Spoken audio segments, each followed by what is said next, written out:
جو 3 ممبر بینچ نے، جب 2 ممبرز نے کہہ دیا کہ وہ کیس مینٹینیبل نہیں ہے، جسٹس صاحب نے وہ کیس لے کے بیٹھ گئے. تو ہم نے پھر دونوں کی طرف، ہم نے دونوں ججز کا کہا کہ یہ ہمیں ان امپائرز پہ اعتماد نہیں ہے، یہ ہمارا رائٹ ہے. ہم نے ریکوزل کا کہا. اب آج کیا ہوتا ہے؟ آج جو سپریم کورٹ میں ہم پہلے جب یہاں سے نہیں انصاف ملا، پھر ہم اسلام آباد ہائی کورٹ گئے، وہاں انصاف نہیں ملنا تھا، ہم سپریم کورٹ چلے گئے. سپریم کورٹ نے کہا کہ جو ہماری پٹیشنز لگی ہوئی ہیں ہائی کورٹ میں، وہ سب اکٹھی سنی جائیں. اب آج اکٹھی سنی نہیں گئی پٹیشنز. جو ہماری پٹیشن تھی ٹرانسفر کی، ہماری ریکوزل کی، ہم نے کہا کہ جسٹس عامر کو ہماری نہیں سننی چاہیے ہماری پٹیشنز، وہ بھی ڈسمس ہو گئی، وہ اگنور ہو گئی. جو ہم نے گواہ کا کہا ہوا تھا کہ ہمیں گواہ کا تو موقع دیں کہ ہم فیئر ٹرائل، اور اب تو میں خیر وکیل ہی بن گیا ہوں کہ آرٹیکل کا آئین کا 10A کہتا ہے فیئر ٹرائل کے اندر ہمیں موقع ملنا چاہیے کہ ہم اپنے گواہ پیش کریں. اور وہ گواہ ڈال دیے آگے، اور کل انہوں نے کہہ دیا کہ ہمایوں دلاور ہماری فائنل آرگیومنٹ سن سکے.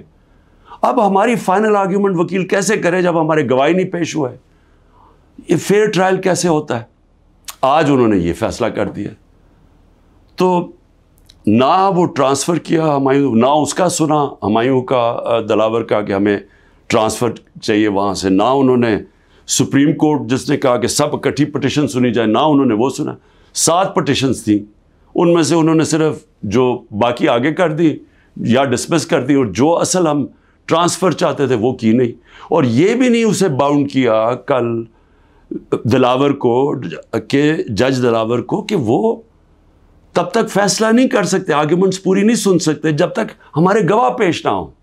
اب وہ کل کے اوپر پھر ڈال دیے. اب میں صرف یہ کہنا چاہتا ہوں کہ دیکھیں، فیصلہ جو بھی آ جائے گا ڈسکوالیفائی کر دیں گے. کیا میں مطمئن ہوں گا؟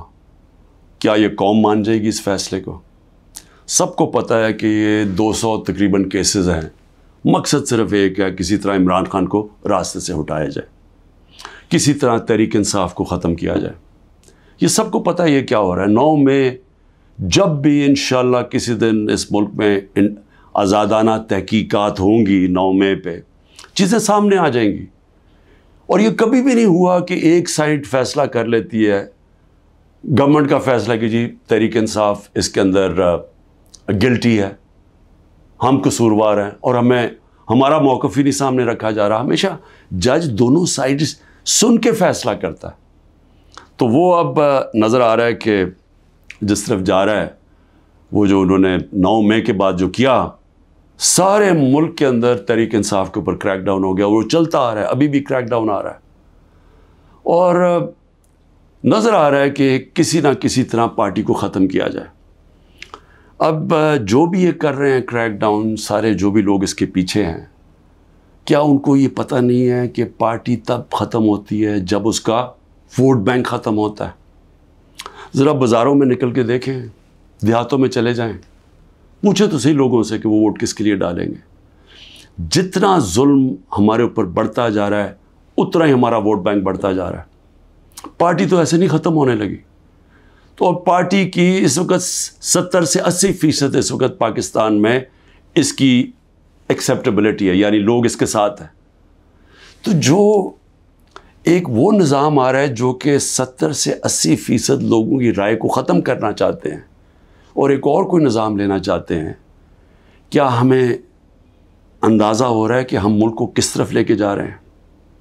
اور میں ایک وہ پاکستانی ہوتے ہوئے جس کا جینا مرنا یہاں ہے، جو باہر نہیں جانے لگا، جس کے پاس کوئی پیسے بینکوں میں باہر نہیں پڑے ہوئے، کوئی پراپرٹی باہر نہیں ہے، جو تھی بیچ کے پاکستان آ گیا ہے، وہ پاکستانی آج کہہ رہا ہے کہ اس وقت ضرورت ہے کہ سوچیں کہ ہم یہ ملک سے کیا کر رہے ہیں. ایک جماعت اور ایک لیڈر کو باہر کرتے کتنا نقصان کر رہے ہیں اپنے ملک کو.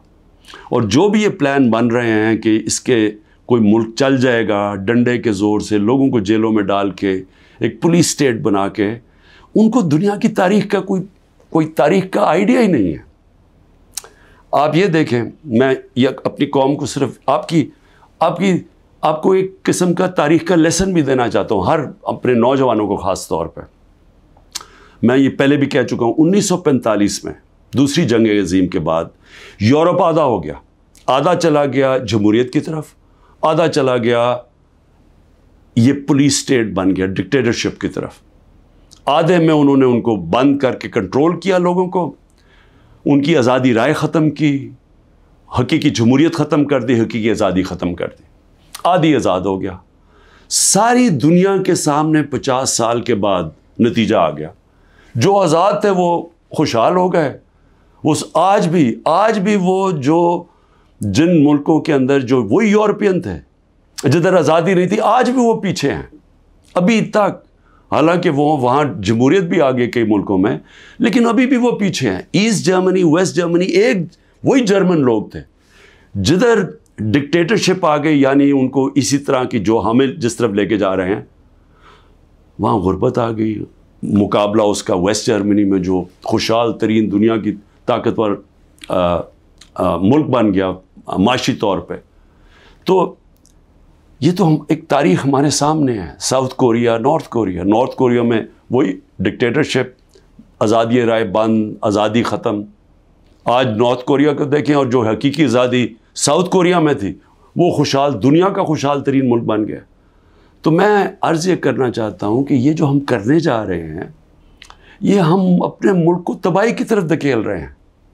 ہم یہ جو ایک عوام کو ان کا جو سب سے بڑا حق ہوتا ہے ووٹ ڈالنے کا، آزادی رائے، ایک منتخب کرے عوام اپنی کون سی گورنمنٹ وہ چاہتے ہیں. وہ جو آزاد ملک ہوتے ہیں وہی ترقی کرتے ہیں. ہم دوسری طرف جا رہے ہیں، اور ہم ایک خوف کی فضا ایسی بنائی ہوئی ہے. یہاں جو طاقت میں ہیں وہ لوگ یہ سمجھتے ہیں کہ جتنا ظلم کریں گے لوگ ڈر جائیں گے. تو ڈر کیا جائیں گے؟ غلام بن جائیں گے، یعنی خوف کے غلام بن جائیں گے، ظلم کے سامنے جھک جائیں گے. جو میں بار بار مثال دیتا ہوں، جو یزید نے کیا کوفہ کے لوگوں سے، اپنا گورنر بٹھایا، اس نے ان کو ظلم کر کے ان کو سیم کے وہ لوگ بنا دیے جو جانوروں کے اوپر یعنی جانوروں کے لیول پہ پہنچ گئے. تو آج ہم وہی کر رہے ہیں پاکستان سے. مجھے آج ابھی میں وکیلوں سے مل رہا تھا، انہوں نے مجھے خبر دی کہ جو ہمارے سینئر لوگ جیلوں میں، ایک تو وہ ہیں جو کہ ہمارے کارکن جیلوں میں ہیں، برے حالات میں ہیں، لیکن وہ جوان ہیں، تکڑے ہیں. لیکن جو سینئر لوگ ہیں، انہوں نے مجھے رپورٹ دی، ڈاکٹر یاسمین کتنی دفعہ بیمار ہوئی ہیں، تقریباً 75 سال کی ہیں.